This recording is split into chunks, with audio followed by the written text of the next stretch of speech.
Ya, puji Tuhan, saudara-saudara, kembali lagi kita bisa berkumpul dan pertemuan kita masih dalam momen Paskah merayakan kemenangan kita dalam Yesus. Saudara, kemenangan Yesus di mana dia bangkit dari antara orang mati itu adalah kemenangan kita. Ya.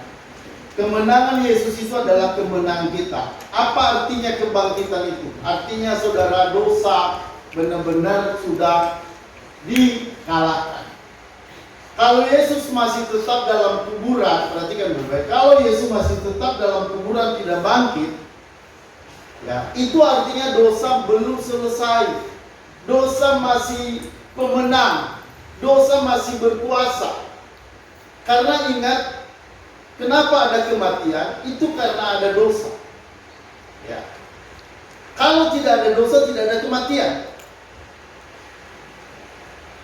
Nah, karena itu saudara, kalau sampai Yesus bangkit, artinya pertanda, petunjuk bahwa dia sudah menang atas dosa. Dosa tidak bisa menang dia di kuburan. Makanya hanya 3 hari. Hanya 3 hari Yesus dalam kuburan, habis itu bangkit lagi. Kenapa? Itu karena di dalam Yesus hanya ada kebenaran. Di dalam Yesus tidak ada dosa. Kalaupun dia mati di kayu salib itu bukan karena dosanya. Yesus mati di salib bukan karena dia ada dosa yang dia buat, tapi itu dosa karena dosa kita. Jadi dia menanggung dosa kita di sana. Maka karena itu dia harus mati di salib. Nah, saudara, dan karena dosa itu sudah diselesaikan di atas kayu salib, saudara, maka selama 3 hari Yesus harus berada di kuburan. Nggak boleh mati di salib langsung hidup kembali, nggak bisa. Dia harus mengalami kematian itu, benar-benar mati. Makanya nggak bisa hanya sehari, harus benar-benar membuktikan itu mati. Jadi 3 hari itu membuktikan Yesus itu mati. Tetapi saudara, dengan kebangkitannya menunjukkan kematian itu sudah selesai. Kematian itu sudah diselesaikan. Kematian itu sudah tidak ada kuasanya lagi. Dan itu saudara, semua apa yang dilakukan Yesus itu bukan untuk dia, itu untuk kita. Yesus tidak perlu melakukan itu untuk dia. Yesus melakukan itu untuk kita, orang-orang percaya. Untuk saudara dan saya, itu bukan untuk semua orang.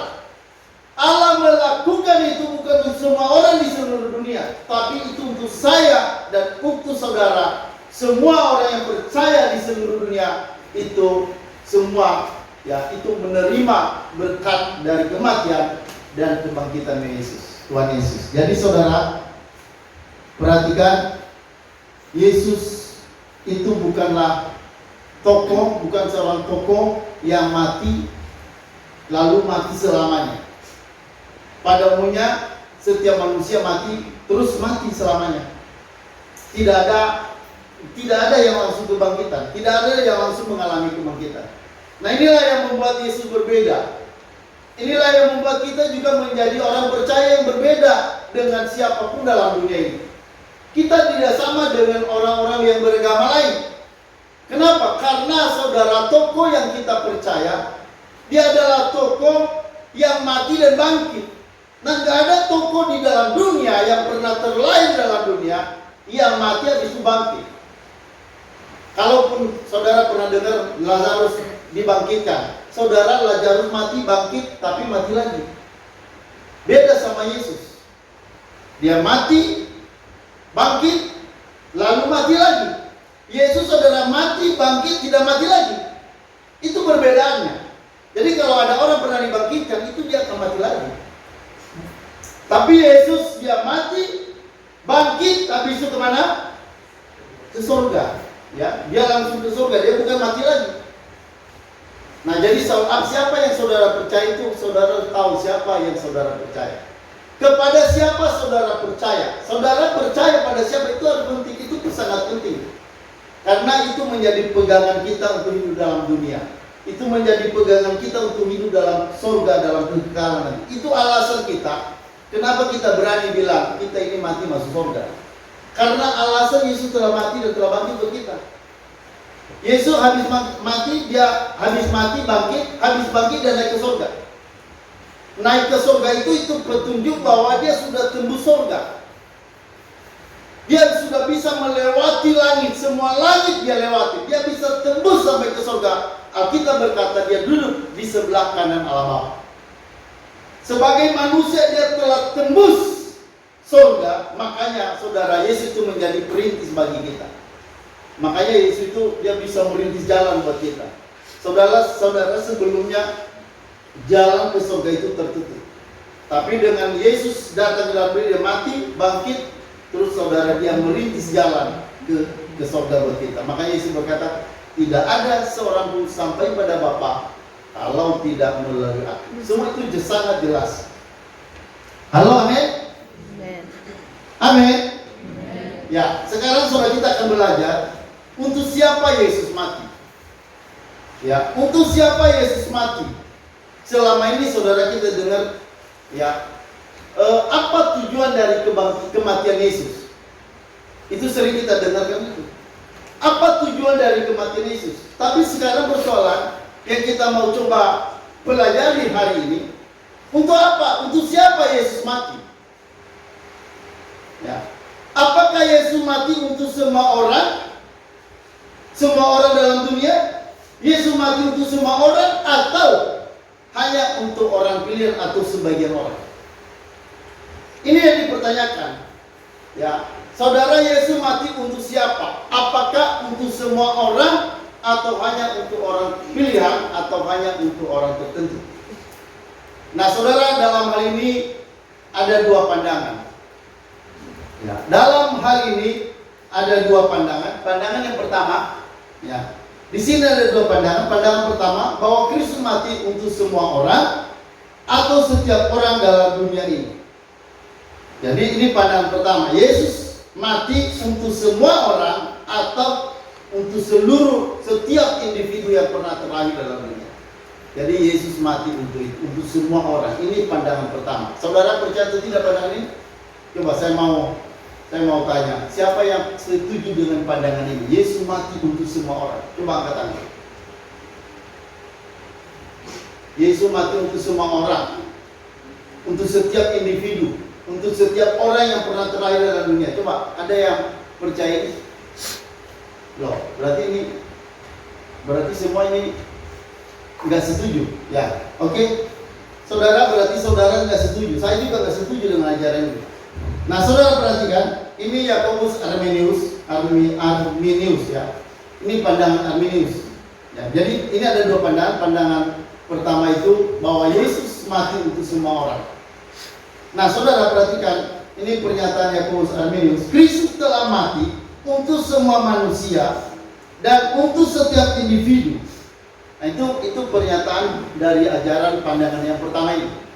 Ya, ungkapan yang digunakan di sini mempunyai arti bahwa harga atau nilai dari kematian Kristus diberikan untuk semua dan setiap orang, atau bahwa penebusan yang didapatkan dengan memakai harga atau nilai itu diterapkan dan diberikan kepada semua orang dan kepada setiap orang. Jadi artinya pandangan pertama ini, Yesus mati untuk siapa? Pertama, mati untuk semua orang. Jadi termasuk juga Yesus mati untuk Herodes, kan untuk semua orang. Termasuk juga dia mati untuk misalnya siapa Ustadz Yahya Waloni. Yesus juga mati karena pandangan ini kan semua orang. Ya, semua orang, saudara, menerima berkat dari kematian Yesus. Semua apa yang dilakukan Yesus di atas kayu salib itu diterapkan untuk semua orang. Artinya bahwa Yesus mati untuk semua orang tanpa terkecuali. Berarti Yesus juga mati untuk Yudas. Ya, ini pandangannya seperti itu. Nah, kalau misalnya kita pikir-pikir, mungkinkah pandangan ini benar atau tidak? Berarti kalau misalnya Yesus mati untuk semua orang, maka seharusnya semua orang harus masuk surga. Kan Yesus kan mati benar-benar. Kan Yesus mati kan bukan teori. Yesus mati itu bukan teori, tapi Yesus mati itu adalah fakta. Fakta aktual, benar-benar terjadi. Yesus mati itu benar-benar terjadi. kalau misalnya kita punya pandangan bahwa Yesus mati untuk semua orang, dan karena kematian Yesus itu adalah aktual, adalah sebuah kebenaran, dia benar-benar mati, dia benar-benar bayar dosa, maka kalau pengertian kita bahwa semua orang Yesus mati untuk semua orang, berarti saudara, ya, Yesus berarti dia juga mati ya untuk semua orang berdosa, termasuk seperti Yudas, Herodes, Firaun, dia juga mati untuk semua itu, termasuk untuk Hitler yang membunuh 6 juta orang Yahudi sekaligus. Berarti Yesus juga mati untuk semua orang itu. Tapi aneh, kalau Yesus misalnya mati buat orang itu, tapi orang itu masih masuk neraka, bagaimana?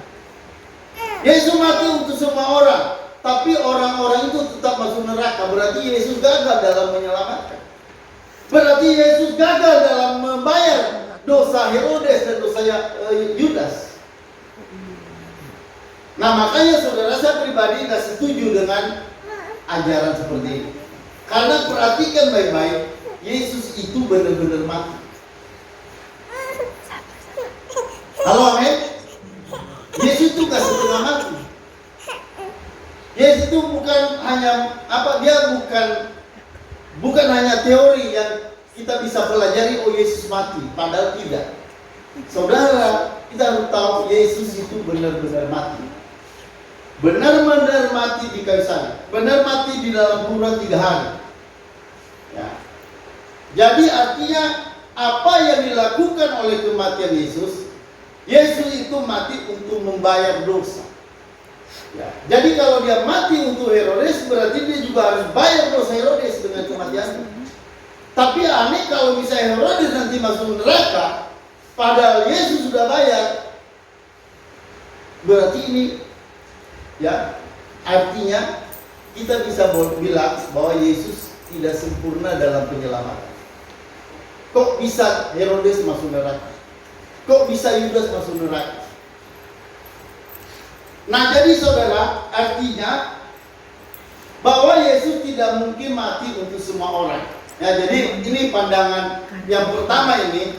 Terus terang saya pribadi, saya tidak setuju dengan pandangan. Saudara, ada banyak orang Kristen yang percaya bahwa Yesus mati untuk semua orang.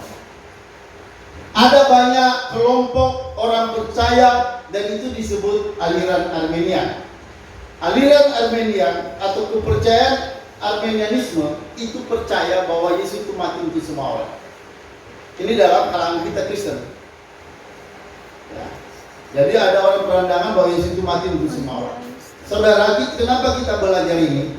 Saya mau kita belajar ini supaya kita tahu, saudara, bahwa Yesus itu benar-benar mati. Dia benar-benar mati itu berdasarkan fakta, dibuktikan oleh fakta sejarah. Selain apa kata Alkitab bahwa Yesus itu benar-benar mati. Alkitab mengatakan Yesus itu mati, dan fakta sejarah dalam buku sejarah dunia, Yesus juga itu dinyatakan mati. Ya. Nah, saudara, bahwa Yesus ini benar-benar mati, itu artinya ketika Yesus mati itu ada benar-benar pembayaran. Ada pembayaran terhadap dosa. Ada hal yang harus dibayar. Makanya saudara, kalau sampai Yesus bayar orang-orang yang tidak diselamatkan, Tuhan Yesus bayar, maka itu artinya saudara, Yesus gagal sebagai juru selamat. Karena ada orang yang dibayar dosanya tapi tetap masuk neraka. Maka tidak mungkin kalau Yesus mati untuk semua orang. Nah, apa gunanya buat kita doktrin ini? Saudara, bagi saudara yang percaya, ini berguna. Kenapa? Karena dengan doktrin bahwa Yesus benar-benar mati bagi kita yang percaya, itu pertanda atau bukti bahwa kita pasti selamat. Itu penting bagi kita. Itu menegaskan dalam iman kita, ya, menegaskan bahwa kita benar-benar yakin kalau sampai Yesus benar-benar mati buat kita, berarti artinya kita juga benar-benar diselamatkan. Halo, amin. Inilah yang menjadi saudara kekuatan, efek, berkat, keuntungan dari doktrin ini. Makanya kita harus tahu bahwa Yesus itu mati untuk siapa? Untuk semua orang atau hanya untuk orang percaya? Oke, lanjut saudara. pandangan kedua. Pandangan kedua dikatakan bahwa Kristus mati hanya untuk menebus orang-orang pilihan dan ia memastikan keselamatan mereka. Ya, jadi ini pandangan keduanya. Pandangan kedua apa? Bahwa Yesus mati hanya untuk menebus orang-orang pilihan. Jadi dia nggak mati untuk semua orang. Ya, saudara, ini dalam sejarah, perkembangan sejarah ini perdebatan ajaran ini luar biasa. Ya, ada dua kelompok yang saling bertengkar masalah doktrin ini. Tapi kalau misalnya ditanya saya pribadi, saya lebih percaya bahwa Yesus mati hanya untuk orang percaya. Dia nggak mungkin mati untuk orang yang tidak percaya. Dia nggak mungkin mati untuk orang yang tidak dipilih untuk diselamatkan. Ya, nggak mungkin, karena itu membazir. Bayangkan Yesus mati untuk orang-orang yang tidak selamat. Darahnya dicurahkan untuk orang-orang yang belum tentu selamat. Nah, itu kan artinya darah Yesus kan mubazir. Banyak darah Yesus yang tercecer kalau begitu. Banyak darah Yesus yang terbuang. Padahal kan nilai darah Yesus itu kan itu paling mahal itu. Sayang kalau misalnya ada yang sampai tercecer di mana-mana. Ada darah Yesus yang terbuang. Maka tidak mungkin saudara darah Yesus ada yang terbuang. Tidak mungkin. Jadi saudara perhatikan baik-baik bahwa Yesus itu mati hanya benar-benar dia mati buat orang-orang pilihan atau hanya untuk orang-orang percaya, dan orang-orang percaya itu pasti diselamatkan. Jadi ini meyakinkan kita atau mengajarkan kita tentang keyakinan kita bahwa kalau kita benar-benar percaya pada Yesus, kita 100% selamat. Halo, ada amin? Ya. Jadi makanya kita belajar ini, ya. Nah, saudara, perhatikan apa kata atur weeping. Nah, ini kata atur ya. Apa kata atur? Kristus tidak mati untuk membuat keselamatan itu memungkinkan untuk seluruh umat manusia, tetapi untuk membuat pasti keselamatan dari semua orang yang telah diberikan Bapa kepadanya. Jadi saudara, kata atur ini, Kristus tidak mati untuk membuat keselamatan itu memungkinkan untuk seluruh umat manusia. Ini kata atur. Jadi Yesus mati itu bukan untuk seluruh umat manusia, kata atur, ya. Tetapi untuk membuat pasti keselamatan dari semua orang yang telah diberikan Bapa kepadanya. Jadi hanya untuk orang yang diberikan Bapa kepada Yesus. Ada firman Tuhan berkata, Yohanes berapa pasal 6 ayat berapa, dikatakan bahwa semua yang ditarik oleh Bapa kepadaku, ya, akan kuselamatkan. Dan tidak ada seorang pun yang datang kepadaku, kata Yesus, kalau tidak ditarik oleh Bapa. Artinya tidak semua ditarik oleh Bapa. Bapa tidak menarik semua orang pada Yesus. Makanya Yesus berkata, tidak semua orang datang padaku kalau tidak ditarik oleh Bapa. Jadi yang datang pada Yesus hanya orang yang ditarik oleh Bapa, diseret. Jadi setiap kita itu sebelum kita datang pada Yesus, diseret dulu oleh Allah Bapa. Jadi Bapa bekerja pribadi pertama, dia tarik kita, lalu dia bawa kita pada pribadi kedua, yaitu Yesus. Jadi ini kita melihat di sini ada pekerjaan Tritunggal. Jadi bukan hanya Yesus yang bekerja dalam keselamatan kita. Jadi pertama Bapa dulu dia tarik kita. Ya, dia tarik misalnya siapa? Dia tarik Jerry misalnya, dia bawa kepada Yesus. Baru dia tarik Bowo, dia bawa kepada Yesus. Dikatakan Alkitab, dan tidak semua orang bisa datang kepadaku kalau tidak ditarik oleh Bapa. Artinya tidak semua orang ditarik Bapa, tidak semua orang diselamatkan, tidak semua orang datang pada Yesus. Berarti hanya sebagian yang akan diselamatkan. Ya, jadi dikatakan oleh Atur bahwa Kristus tidak mati untuk keselamatan seluruh manusia, tapi itu hanya untuk membuat pasti keselamatan dari orang yang diberikan Bapa kepada Yesus. Ya, Yohanes 6 ayat berapa saya tahu ayatnya? Berapa? 34. Ya, Yohanes 6 ayat 44. Ya, ayat 44 dikatakan semua orang yang datang kepadaku, ya dikatakan bahwa itu tidak akan datang kalau tidak ditarik oleh Bapa. Jadi di sini kita melihat ada karya Allah Tritunggal dalam penyelamatan kita. Bapa menarik kita lebih dulu kepada Yesus. Ingat, tidak semua orang ya yang ditarik oleh Bapa. Oke, lanjut. Ini kata John Murray. Ya, ini John Murray. Ada Murray di sini? Mana Murray? Angkat tangan. Nah ini. Tapi ini kayaknya nggak ada John ya.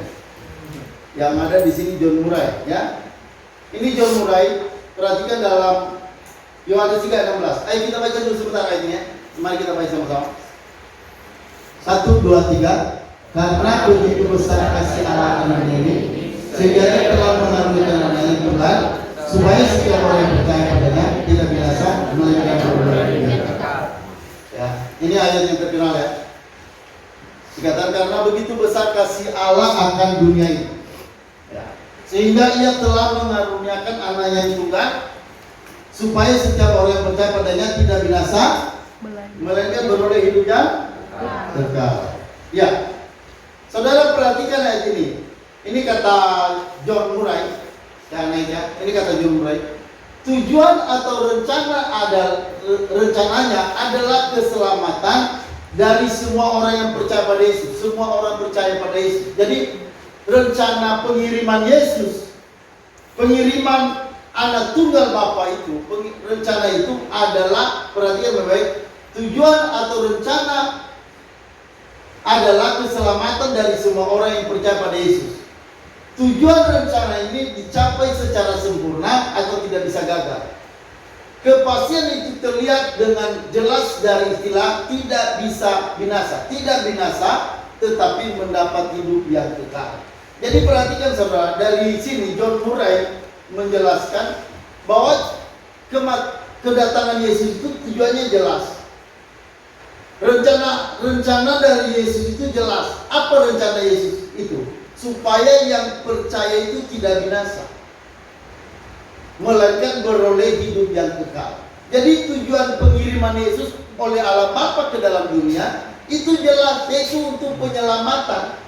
Berarti kalau tidak selamat, berarti tidak masuk rencana. Ya, makanya dikatakan pasien ini terlihat dengan istilah tidak binasa tetapi mendapat hidup yang kekal. Nah, bagaimana kalau binasa? Kalau binasa berarti dia tidak masuk dalam rencana penyelamatan oleh Tuhan Yesus. Jadi Bapa mengirim anaknya, ya, untuk apa? Itu untuk menebus orang-orang yang dipilih. Supaya apa? Supaya tidak binasa, supaya mendapat hidup yang kekal. Jadi rencana itu jelas dan tidak bisa gagal. Berarti yang terbaik, ini rencana ini nggak bisa gagal. Ini sampai ada Yesus mati untuk orang, tapi ini bisa gagal, ini bisa orang itu nggak selamat. Wah, itu berarti ini kebenaran ini nggak bisa dipegang. Alkitab kita ini nggak bisa dipegang. Nah, saudara perhatikan, jadi akhirnya tidak ada sesuatu dalam ayat ini untuk mendukung penebusan universal. Maksudnya tidak ada penebusan untuk semua orang. Dari ayat Yohanes 3 ayat 16 tadi. Ya. Tapi kan ada kata semua. Coba turunin dulu sebentar. Mari kita lihat sebentar ya di dalam ayat tadi itu. Perhatian baik-baik. Turun lagi. Nah, saudara perhatikan dalam ayat ini yang kadang orang tertipu, terkicau ya apa? Karena begitu besar kasih Allah akan dunia ini. Nah, perhatikan kata dunia. Orang berpikir gini, kalau dibilang dunia ini berarti semua orang. Saudara, kata dunia di sini ini nggak berbicara orang. Kata dunia di situ itu berbicara tentang kosmos, alam semesta. Ini bukan semua orang pribadi. Karena yang diselamatkan nanti di sini ada pribadi yang percaya, supaya setiap orang percaya, ya, tidak binasa melainkan beroleh hidup. Jadi ayat ini menunjuk pada spesifik orang percaya tidak binasa melainkan beroleh hidup kekal. Kata semua di situ di dalam kata dunia di situ tidak berbicara semua orang. Ini berbicara pada dunia, maksudnya dikirim ke dunia alam semesta. di bawah kolongan ini, ya, alam semesta itu kosmos, ya. Jadi kata dunia di situ bukan artinya semua orang. Kata dunia di situ itu berbicara tentang alam semesta. Jadi jangan salah mengartikannya, karena kalau ayat ini sebenarnya sangat jelas itu hanya untuk orang yang percaya supaya mereka tidak binasa, mereka beroleh hidup yang kekal. Jadi tujuan dari rencana Allah mengirim Yesus ke dalam dunia itu untuk penyelamatan orang yang percaya. Berarti ayat Yohanes 3:16 itu bukan penebusan untuk semua orang. Halo, amin? Amin? Bukan untuk semua orang. Jadi jangan terkicu oleh kata dunia, ya. Banyak teman-teman pendeta bilang kan ada kata dunia. Dunia itu berbicara semua orang. Tidak, saya bilang. Kata dunia di situ tidak berbicara semua orang. Kata dunia di situ itu berbicara tentang kosmos, bumi, alam semesta. Allah mengirim Yesus ke dalam bumi, ke dalam alam semesta, ke dalam dunia ini, supaya setiap orang percaya beroleh hidup yang kekal. Jadi ayat ini tidak mendukung penebusan universal atau penebusan untuk semua orang. Yuk, oke, lanjut saudara. Ini ada beberapa alasan bahwa Yesus mati hanya untuk orang pilihan dan percaya bukan untuk semua orang. Sekali lagi saudara, kenapa kita belajar ini? Supaya makin jelas, keselamatan kita itu makin jelas. Keselamatan kita itu makin jelas, makin pasti. Tidak boleh ada keraguan apapun dalam diri kita. Saudara, kalau mau selamat jangan ada keraguan. Halo, amin? Maka supaya tidak ragu, harus belajar dari firman Allah. Jadi kita belajar ini untuk memperdalam pemahaman kita yang menegaskan, memastikan tentang keselamatan kita. Ya, saudara, apa sih yang paling mahal dalam hidup ini? Apa yang paling berharga dalam hidup ini? Saudara, dalam Matius 16 ayat 18 kalau nggak salah, dikatakan, apakah gunanya kamu memperoleh seluruh dunia tapi nyawamu binasa? Apa gunanya kamu memperoleh seluruh harta dunia ini, memiliki dunia ini, punya segala sesuatu, tapi nyawa binasa? Apakah yang dapat kamu berikan untuk ganti nyawamu? Saudara, firman Tuhan berkata, harta pada hari kemurkaan tidak ada gunanya.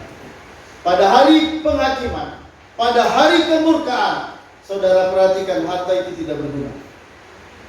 Tapi banyak orang, bagi mereka harta yang utama. Harta itu nomor satu. Saudara, saya mau katakan, tidak ada yang paling berharga selain dari keselamatan. Karena semua kita akan mati. 70 sampai 80 tahun semua orang akan mati dan akan meninggalkan segala sesuatu, meninggalkan harta, meninggalkan dunia, meninggalkan semua yang pernah dia capai. Akan ditinggalkan, akan dilupakan, tidak akan dibawa sampai ke surga, tidak dibawa pada kematian. Ketika kita mati, maka akan berakhirlah segala sesuatu dalam kehidupan kita. Tidak ada lagi harta, tidak ada lagi dunia ini.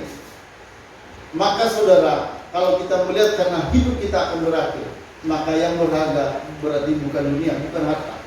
Yang berharga adalah keselamatan jiwa kita. Alkitab berkata, terlalu mahal pembebasan nyawa orang. Terlalu mahal pembebasan nyawa orang. Tidak ada hal yang bisa memadai untuk menyelamatkan orang. Tidak ada. Maka saudara, hanya ada karena Yesus saja. Makanya bersyukur. Saudara, kiranya kita tidak ada henti-hentinya untuk berbangga karena kita sudah selamat. Tidak ada henti-hentinya kita untuk bersyukur karena kita sudah diselamatkan. Tidak ada henti-hentinya kita untuk melihat kebaikan Allah yang tiada hentinya atas hidup kita karena keselamatan. Kalau kita dengar keselamatan, berita keselamatan, itu membuat kita luar biasa bersuka cita. Karena saudara, tidak ada yang lebih berharga daripada keselamatan itu. Halo, ada amin? Ya. Nah saudara, jadi kita belajar ini untuk apa Yesus mati, untuk siapa Yesus mati. Nah ini perlu untuk mempertegas tentang keselamatan orang percaya. Mempertegas, memastikan kita itu pasti selamat. Nah saudara, beberapa alasan bahwa Yesus mati hanya untuk orang pilihan atau percaya dan bukan untuk semua orang. Pertama, Allah memilih orang yang diselamatkan atau predestinasi. Saudara, orang yang selamat itu Alkitab berkata itu karena dipilih oleh Allah. Bukan karena saudara dan saya yang memilih. Firman Tuhan berkata, bukan kamu yang milih aku, tapi akulah yang memilih kamu. Ya. Jadi saudara, kalau kita percaya doktrin tentang pemilihan, orang-orang percaya itu diselamatkan berdasarkan pilihan Allah. Allah memilih orang-orang percaya. Nah, perhatikan baik-baik saudara. Adanya pemilihan atau predestinasi tidak memungkinkan Allah melakukan penebusan terhadap semua orang. Karena memang bukan kehendak dan rencananya untuk menyelamatkan semua orang. Jadi harus saudara tahu, Allah tidak punya rencana untuk menyelamatkan semua orang. Ya. Makanya sampai saudara selamat dan tahu saudara sudah diselamatkan, itulah saya bilang tadi, tiada hentinya kita untuk bersyukur. Halo, amin. Ya, tiada hentinya kita untuk selalu bersyukur. Kenapa? Karena keselamatan itu bukan berdasarkan saudara baik atau tidak. Keselamatan itu berdasarkan Allah memilih. Allah punya rencana menyelamatkan siapa? Dia rencanakan untuk menyelamatkan kita. Bukan karena kita baik. Bukan karena ada syarat tertentu dalam kehidupan kita diselamatkan. Tidak. Itu karena kasihnya yang begitu besar, lalu dia jatuhkan pilihannya kepada saya dan saudara. Jadi Allah tidak punya rencana untuk menyelamatkan semua orang. Dari mana kita tahu? Karena Allah dalam penyelamatan dia melakukan pemilihan. Dia memilih. Nah, kalau ada pemilihan, maka berarti tidak mungkin Tuhan mau mati untuk menebus semua orang. Karena Allah memilih keselamatan. Bagaimana dia punya rencana menyelamatkan orang tertentu, lalu dia juga mati untuk semua orang. Kan aneh. Jadi kalau kita yakin ada pemilihan dalam keselamatan, pemilihan Allah, maka otomatis kematian Yesus tidak mungkin untuk semua orang. Ya, kita baca dalam Efesus 1:4. Ini doktrin pemilihan dalam ayat ini ya. Saudara, saya mohon ayat ini saudara pegang ya, Efesus pasal 1 ini. Karena kalau kita tidak tahu ini nanti bisa muncul keraguan keselamatan. Ayat ini memberi kita kepastian bahwa kita nggak boleh ragu tentang keselamatan. Mari saudara kita baca sama-sama Efesus 1:4, 1, 2, 3. Sebab di dalam Dia Allah telah memilih kita sebelum dunia dijadikan, supaya kita kudus dan tak bercacat di hadapan. Ya, sebab di dalam Dia, yaitu Yesus, sebab di dalam Dia Allah telah memilih kita. Perhatikan kata memilih. Allah telah memilih kita sebelum dunia dijadikan, sebelum dunia jadi. Dunia belum ada, Adam dan Hawa belum ada, Tuhan sudah pilih kita. Hebat kan? Hebat kan? Allah sudah pilih kita, kita belum ada. Dunia belum ada, langit dan bumi belum ada, Allah sudah pilih dulu. Wah, ini luar biasa. Sebab di dalam Dia Allah telah memilih kita sebelum dunia dijadikan. Kata sebelum dunia dijadikan apa artinya? Langit bumi belum ada. Manusia satu pun belum ada. Tapi aneh, perhatikan, dikatakan sebab dalam Dia Allah telah memilih kita sebelum dunia. Allah sudah pilih kita. Makanya ini membuat kita terheran-heran. Kok bisa Allah pilih kita ya? Ada apa? Ada kelebihan apa? Kenapa saudara dipilih? Dipilih sebelum dunia ada. Apa yang buat kita dipilih? Emang apa karena kita ganteng? Ya? Apa karena saudara cantik lalu dipilih? Saudara, bukan karena itu semua. Allah pilih kita berdasarkan apa? Itu berdasarkan kasihnya dan keputusan kehendaknya. Allah pilih kita. Jadi saudara perhatikan baik-baik. Sebelum dunia ada, Allah sudah melakukan pemilihan. Jadi sudah tertentu orang yang selamat itu sudah tertentu. Bukan semua orang. Ya, ingat ya, perhatikan ayat ini. Sebab di dalam Dia Allah telah memilih kita. Kapan? Sebelum dunia dijadikan. Jadi pemilihan itu sudah sebelum dunia dijadikan. Nah, perhatikan. Jika dari kekekalan Allah telah merencanakan untuk menyelamatkan sebagian umat manusia dan tidak menyelamatkan sebagian yang lainnya, maka kelihatannya merupakan suatu kontradiksi kalau ia mengirimkan anaknya untuk mati bagi mereka yang ia tentukan untuk tidak diselamatkan. Ya kan, kontradiksi kan? Ya, dia rencana mau nyelamatin sebagian orang, dipilih orang itu. Lalu saudara, dalam praktik kematiannya, Yesus mati untuk semua orang. Loh, aneh kan? Yesus memilih orang untuk diselamatkan, tidak semua, hanya sebagian orang diselamatkan. Jadi saudara, dalam pikiran Allah, Allah hanya menyelamatkan orang tertentu. Nah, kalau dalam pikirannya Allah menyelamatkan orang tertentu, maka dalam prakteknya ketika Yesus mati, nggak mungkin Yesus mati untuk semua orang. Bagaimana mungkin? Itu berkontradiksi, bertolak belakang. Jadi dalam rencana Allah, Allah menyelamatkan orang-orang berdasarkan pilihannya. Dia pilih sebagian orang, sebagian lain dibiarkan binasa. Ya. Nah, saudara perhatikan baik-baik. Kalau dalam rencana Allah hanya sebagian orang yang akan diselamatkan berdasarkan pilihannya tadi, maka dia tidak mungkin mati untuk semua orang. Jadi tidak mungkin. Halo, amin. Amin, saudara. Ya, jadi saudara, sangat tidak mungkin kalau dia mati untuk semua orang, kalau dari awal dia punya rencana hanya untuk menyelamatkan sebagian orang. Jadi misalnya dari awal Tuhan punya rencana, contoh ya, dia hanya menyelamatkan 1 miliar orang. Ya, saudara, maka kalau 1 miliar sebelum dunia dijadikan, Allah sudah pilih 1 miliar orang untuk diselamatkan. Maka saudara, ketika dia kirim anaknya tunggal mati di kayu salib, maka Yesus mati hanya untuk 1 miliar itu.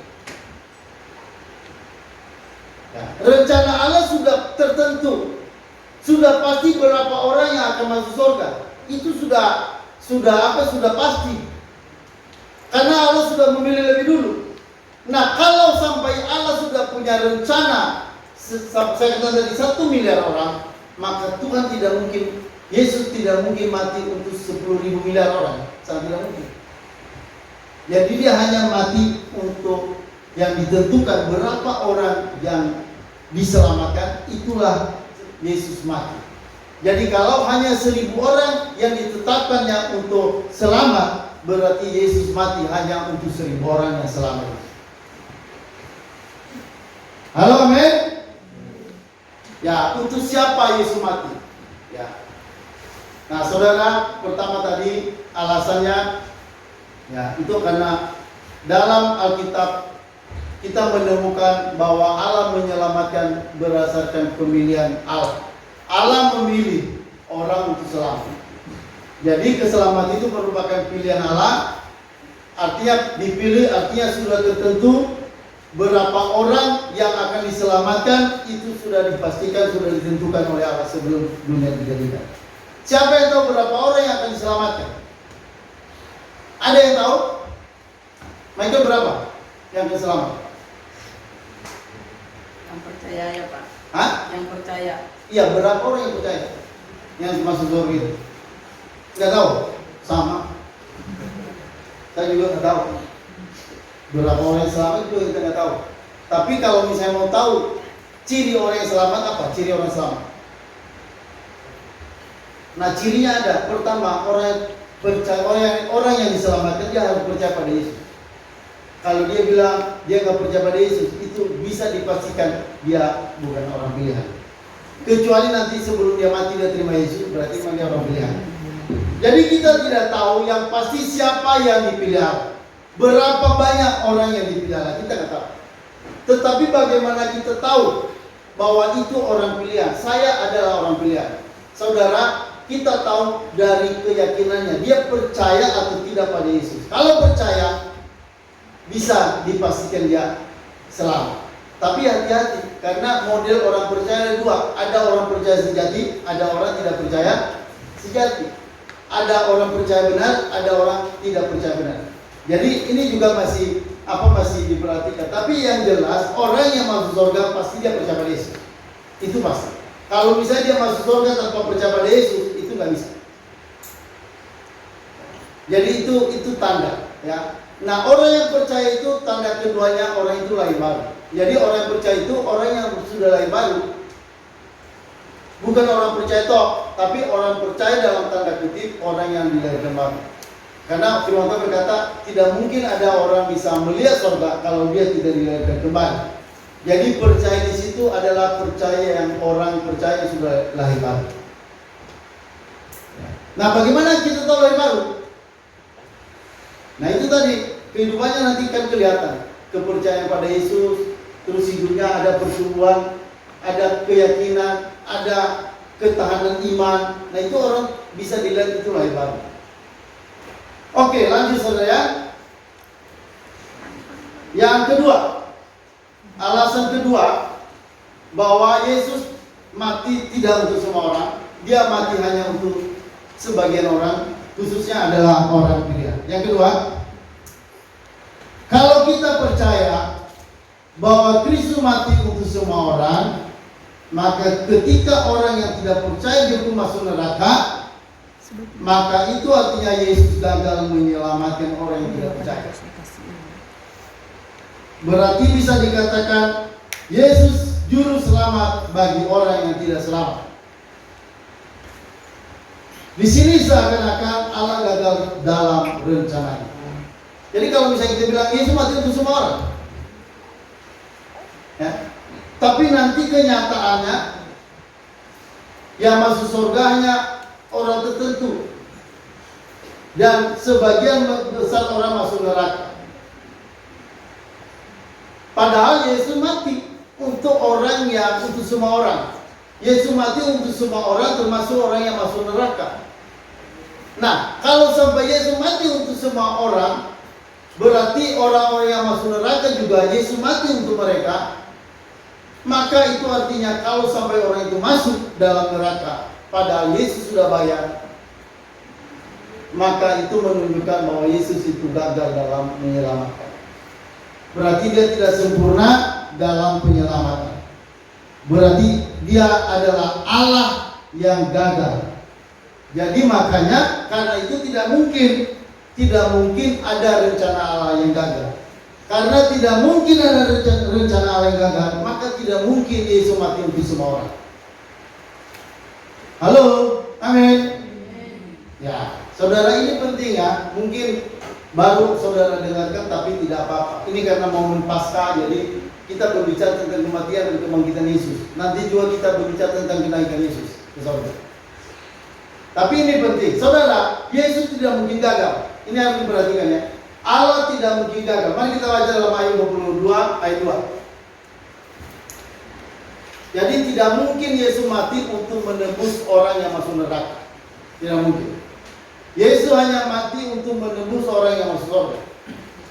Jadi saudara, Allah berencana menyelamatkan orang dengan cara dia mati di kayu salib. Nah, maka karena itu tidak mungkin dia mati untuk orang yang tidak masuk surga atau orang yang menuju neraka. Tidak mungkin. Karena rencana Allah tidak ada yang gagal. Oke, kita baca sama-sama. Ini berbicara tentang rencana Allah yang tidak bisa gagal. Kita baca sama-sama, ini kita bahas 1, 2, 3. Aku tahu bahwa engkau sanggup melakukan segala sesuatu dan tidak ada rencana yang gagal. Tidak ada rencana Allah yang gagal. Halo, amin. Ya saudara, ini ayat ini luar biasa. Jadi Tuhan punya rencana menyelamatkan orang, maka karena rencana itu dia punya, maka dia mengirim Yesus untuk menyelamatkan orang. Jadi dia tidak mungkin Yesus mati untuk orang yang tidak selamat, nggak mungkin. Jadi Yesus mati untuk orang yang diselamatkan, dan dia tidak mati untuk orang yang menuju neraka. Karena kalau misalnya dia berencana mati untuk orang yang tidak masuk surga, dia berencana untuk mati buat orang yang masuk neraka, berarti Allah itu gagal. Nah, kita berkata tidak mungkin Allah gagal. Ya, atau aku tahu bahwa engkau sanggup melakukan segala sesuatu dan tidak ada rencanamu yang gagal. Saudara, ayat ini luar biasa. Saudara, perhatikan bahwa kita nggak tahu masa depan kita bagaimana. Saudara, masa depanmu bagaimana ke depan? Apakah saudara tahu atau tidak? Kalau masa depan kita, saudara, di sorga sudah jelas, kita mati masuk sorga. Tapi masa depan kita dalam dunia kadang tidak jelas. Ada tiba-tiba orang kaya mendadak, dapat uang kaget, kaya. Ada orang dapat togel, langsung kaya mendadak. Ada orang kaya mendadak, terus miskin mendadak. Ya, akhirnya mati mendadak. Nah, saudara, kita tidak tahu masa depan kita dalam dunia. Tapi satu hal kita tahu, Tuhan menyertai kita. Halo, amin. Satu hal kita tahu bahwa Allah punya rencana atas kita. Karena di dalam dunia kita tidak tahu apa yang akan terjadi hari esok. Maka saudara, perhatikan ayat ini. Ayat ini menegaskan bahwa Allah punya rencana bagi kehidupan kita. Tidak ada rencana Allah yang gagal dalam kehidupan kita. Jadi kalau kita mengalami ini dan itu, percayalah Allah tidak pernah gagal atas kehidupan kita. Makanya saya katakan, kita nggak tahu apa yang terjadi hari besok pada kita. Yang jelas kita percaya Allah punya rencana dalam hidup kita. Baik rencana dalam dunia maupun rencana yang akan datang. Rencana yang akan datang itu sudah memberi kepastian bagi kita pasti selamat. Tapi dalam dunia kita nggak tahu hari esok. Mungkin saudara besok sakit, kita nggak tahu. Kita nggak tahu besok saudara tiba-tiba dapat berkat yang luar biasa. Kita nggak tahu besok saudara ketemu siapa. Ada mungkin orang datang pada saudara dan membawa saudara berkat. Tapi ada mungkin orang malah membawa masalah dalam hidup saudara. Kita nggak tahu. Tapi ingat saudara, karena walaupun banyak hal kita nggak tahu karena kita bukan tahu, tapi satu hal kita tahu bahwa Allah punya rencana atas setiap kita. Halo, amin. Dan rencana Allah tidak pernah gagal. Kalau engkau anak Tuhan, kalau engkau orang pilihan, satu hal pegang bahwa engkau ada dalam rencana Allah. Mau dunia ini jungkir balik, mau dunia ini tsunami, mau dunia ini apapun terjadi, satu hal, kita ada dalam rencana Allah. Itu aman buat kita. Orang-orang dunia pasti mereka banyak hal tidak tidur karena ada banyak tekanan dalam hidup mereka. Tapi kita, walaupun banyak tekanan, tapi satu hal kita tahu Tuhan punya rencana atas hidup kita. Dalam Roma 8 ayat 28, tahu ayatnya Roma 8 28? Apa ayat firman Tuhan? Roma 8 ayat 28. Apa? Sebab kita tahu sekarang bahwa Allah turut bekerja untuk dalam segala sesuatu untuk mendatangkan kebaikan bagi mereka yang mengasihinya. Yang mengasihi itu kan orang yang dikasihi Allah. Kalau kita dikasihi Allah, otomatis kita bisa mengasihi Allah.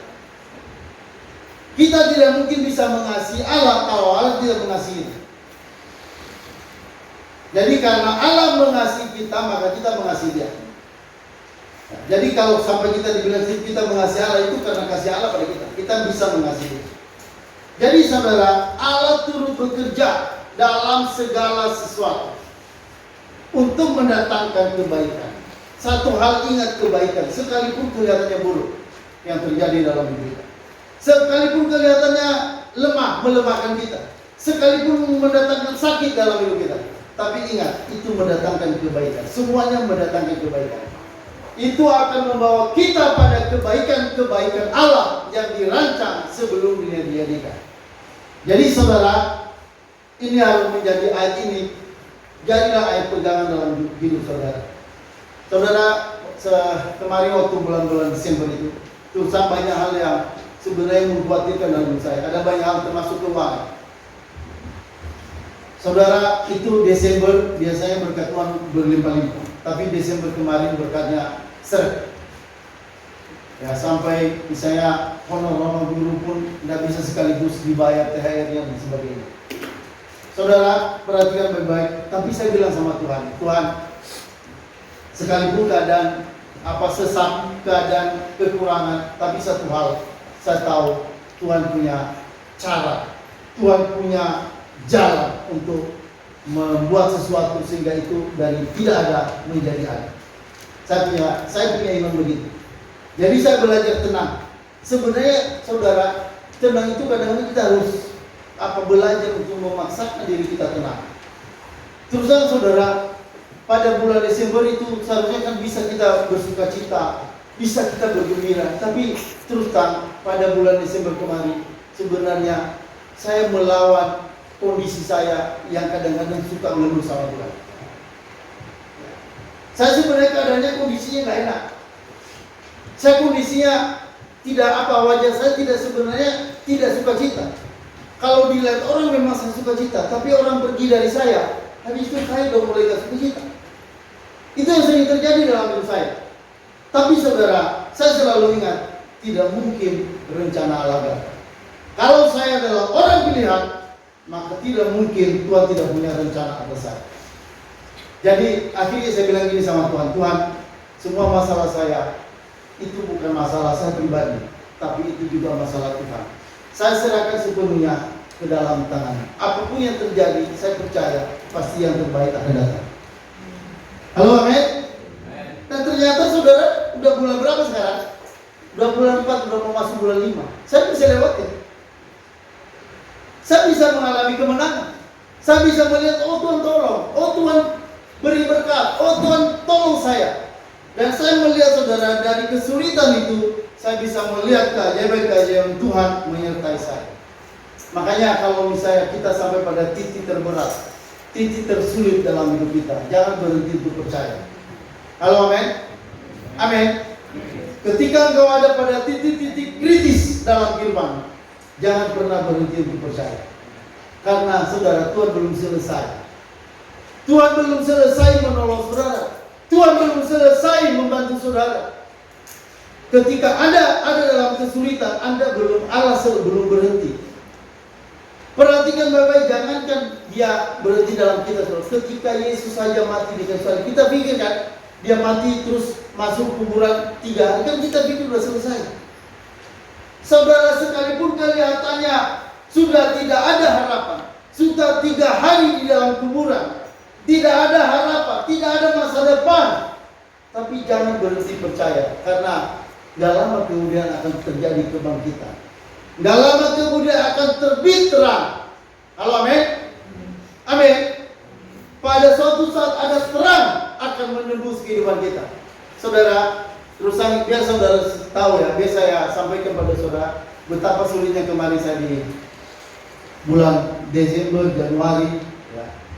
Itu saudara, sempat saya hentikan untuk latihan judo anak. Pak Cornelius bilang sama saya, Bang, ini mau butuh uang bensin, solar. Bilang begitu. Saya bilang gini, bilang sama kepala judo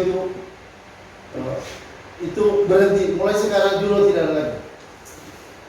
Sebenarnya saudara, bukan karena saya marah sama anak-anak, tapi sebenarnya karena kondisi saya lagi sulit.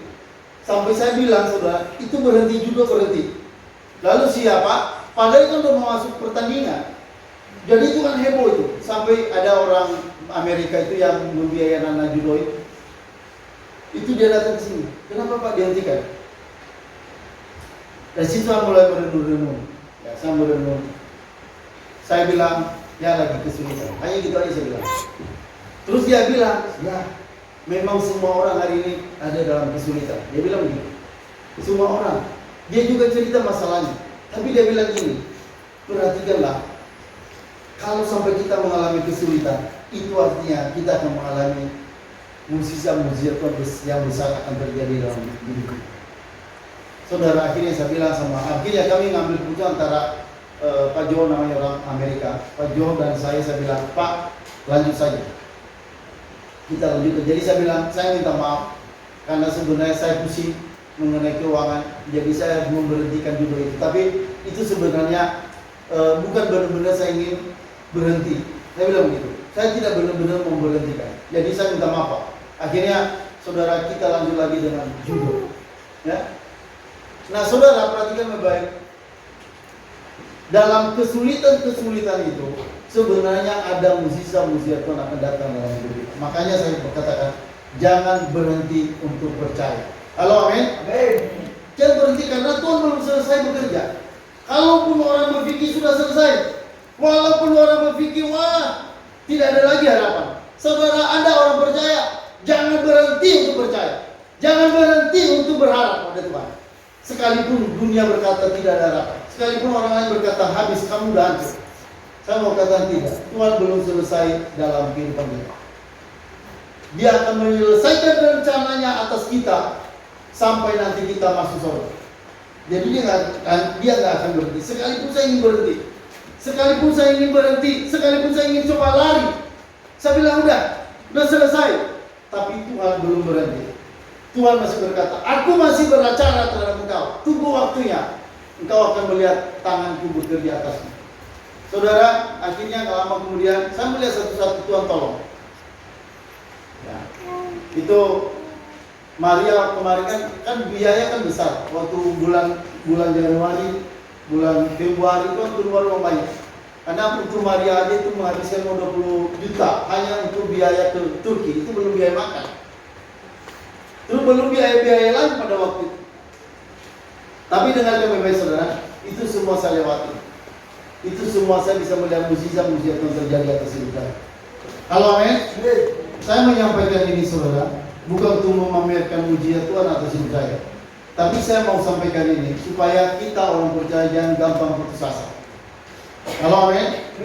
Jangan mudah putus asa. Ada masalah sedikit udah langsung stres. Ada sedikit masalah udah langsung gonjang ganjing. Ya. Udah langsung emosi, marah dan sebagainya. Jangan. Saudara, diam. Percayalah pada Tuhan, maka engkau akan melihat keselamatan yang dari Allah. Tahu ada sesuatu jadi kita nggak enak sama orang, muka kita udah mulai berubah. Jangan. Karena kita orang percaya masih ada hari esok. Amin. Ada hari esok. Ada lagu yang terkenal kan? Sebab ya hidup ada hari esok. Sebab ya hidup tak gentar karena ku tak berpegang hari esok. Kubur kosong membuktikan dia hidup. Halo, amin. Ada kehidupan. Jadi saudara, ada banyak orang. Saya yakin di sini pasti banyak orang khawatir. Ada orang khawatir nanti ini saya udah tamat SMA. Saya mau kemana? Seperti telur di ujung tanduk. Kalau telur di ujung tanduk itu gimana tuh? Udah nggak ada pegang, hanya tinggal nunggu jatuh, pecah telurnya. Hah? Gak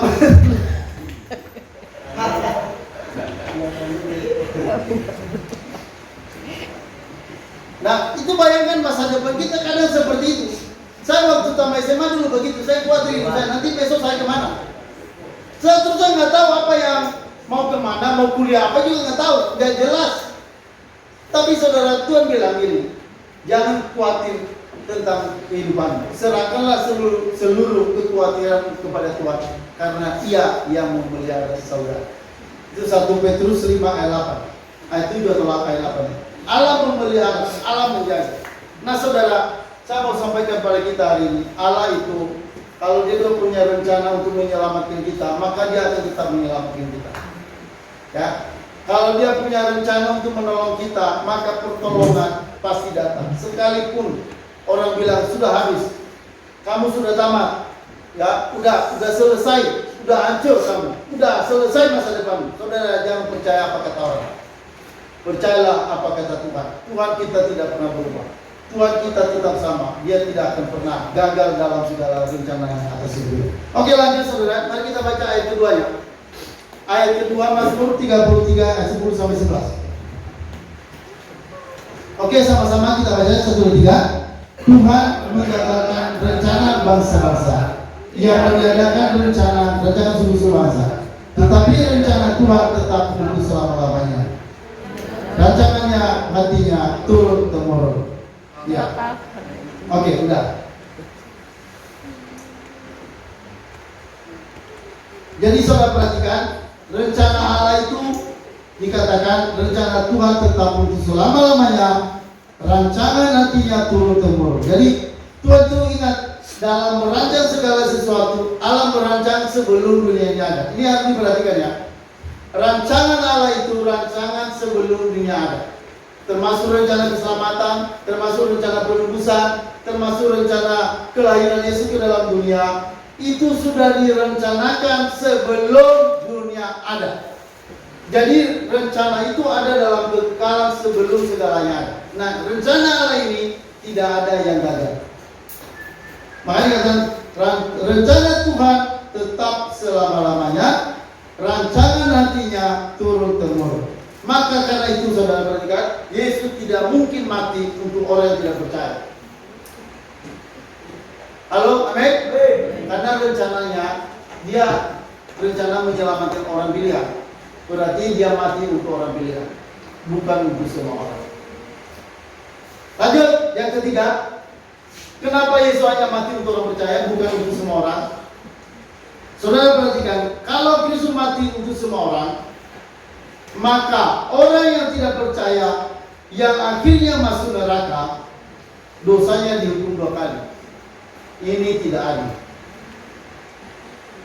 Ya, jadi artinya kalau orang Yesus mati untuk orang yang tidak percaya, yang tidak selamat, dia mati untuk orang tidak selamat. Lalu orang itu nanti dihukum mati masuk neraka. Berarti 2 kali hukuman. Kan Yesus mati untuk dia. Kan Yesus mati untuk orang itu. Lalu saudara, kedua dia mati nanti masuk neraka. Berarti hukumannya 2 kali, tidak adil. Nah itu makanya tidak mungkin Yesus mati untuk semua orang yang termasuk masuk di neraka, tidak mungkin. Perhatikan baik-baik. Jika Kristus telah mati untuk kamu, kamu tidak pernah bisa terhilang. Halo, amin. Allah tidak akan menghukum 2 kali untuk satu hal. Jika Allah menghukum Kristus untuk dosa-dosamu, Ia tidak akan menghukummu. Pembayaran keadilan Allah tidak bisa menuntut 2 kali. Bagaimana Allah bisa adil jika Ia menghukum Kristus sang pengganti dan lalu manusia itu sendiri setelahnya? Jadi Allah tidak mungkin tidak adil, saudara. Kalau dia udah mati untuk menebus orang yang selamat, ya maka itu adil. Kenapa? Karena dia udah mati, dia udah melakukan pembayaran. Tapi kalau dia udah bayar orang yang belum selamat, orang yang tidak selamat dia bayar, terus orang itu bayar lagi nanti. Itu kan berarti pembayaran 2 kali, itu tidak adil. Jadi tidak mungkin Yesus mati untuk orang yang tidak percaya. Tidak mungkin Yesus mati untuk semua orang. Jadi dia hanya mati untuk sebagian orang yang ditentukan untuk selamat. Yang keempat, ini yang terakhir. Kenapa Yesus mati hanya untuk orang percaya atau untuk orang pilihan? Saudara perhatikan baik-baik. Bagian keempat, dalam perjanjian lama tidak ada domba yang dikorbankan bagi semua orang tanpa kecuali. Ya, dalam perjanjian lama tidak ada domba yang dikorbankan bagi semua orang tanpa kecuali.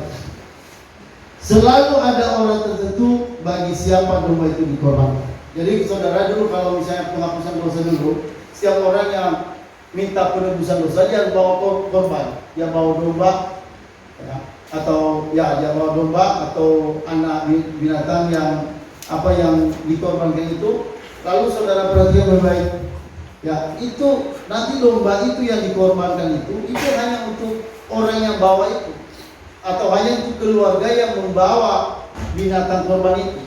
Jadi nanti tidak ada domba dikorbankan untuk semua orang, bukan. Domba yang dibawa itu hanya untuk orang yang bawa. Domba yang dikorbankan itu kan setiap orang berdosa kan bawa domba itu. Lalu nanti domba itu oleh imam besar, lalu dipotong, disembelih, lalu darahnya dipercik pada mezbah bakaran itu. Lalu saudara persembahnya itu bau harum di hadapan Tuhan, lalu bisa menghapus dosa orang-orang di perjanjian lama. Jadi orang yang berdosa dalam perjanjian lama itu, setiap orang membawa korban bagi dirinya sendiri, bukan untuk orang lain. Nah saudara, domba dalam perjanjian lama itu berbicara tentang Yesus. Itu lambang dari pengorbanan Yesus. Ya, makanya kalau siapa itu yang Yohanes berkata, itulah anak domba Allah yang menghapus dosa dunia. Ya, itulah yang kita berani. Ini adalah domba Allah. Jadi ketika Yesus datang, lalu Nabi Yohanes berkata, inilah anak domba Allah yang menghapus dosa dunia. Jadi domba Yesus itu digambarkan sebagai domba dalam Perjanjian Lama. Jadi itu tipe, ya.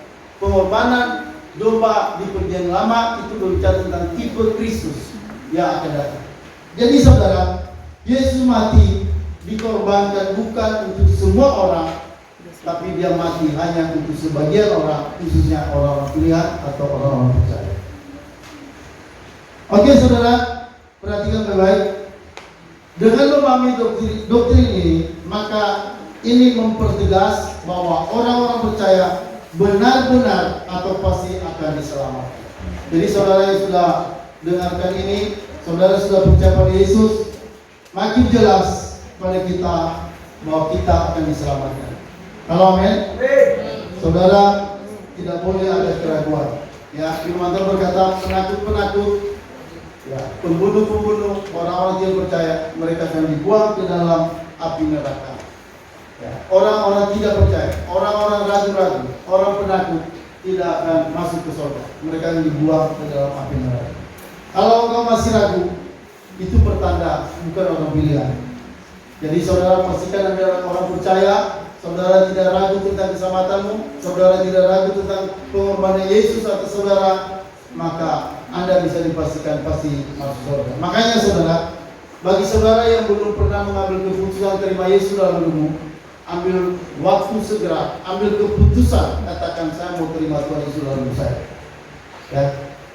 Segera ambil keputusan, jangan sampai terlambat. Saudara yang dengarkan ini, kalau kau dengar bahwa Yesus adalah Tuhan dan Juru Selamat, segera ambil keputusan. Ya, percayalah bahwa Dia adalah Tuhan dan Juru Selamat saudara. Percaya bahwa saudara dalam Dia pasti. Oke, itu aja firman Tuhan yang bisa kita dengarkan pada hari ini.